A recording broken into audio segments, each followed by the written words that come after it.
24 કલાકમાં નર્મદા ડેમની જળ સપાટીમાં 6 સેન્ટીમીટરનો વધારો, 84,000 ક્યુસેક પાણીની આવક સામે 66,000 ક્યુસેક પાણીની જાવક.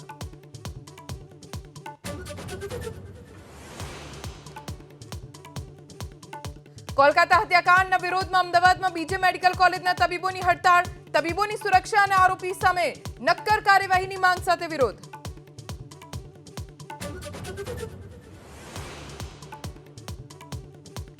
તહેવારોની સિઝન સમયે રાજકોટમાં વકર્યો રોગચાળો, સિવિલ હોસ્પિટલમાં દર્દીઓની લાગી લાઈન, તાવ, શરદી, ઉધરસના કેસ વધ્યા.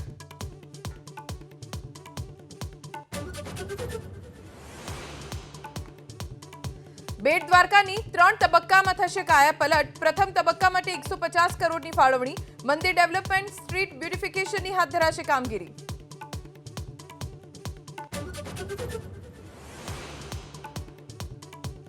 પોલેન્ડ અને યુક્રેનના પ્રવાસે રવાના થયા પ્રધાનમંત્રી મોદી. 2 દિવસ પોલેન્ડમાં તો 23 ઓગસ્ટે જશે યુક્રેન. બોલ્યા, રશિયા યુક્રેન વિવાદનો શાંતિથી ઉકેલ આવે.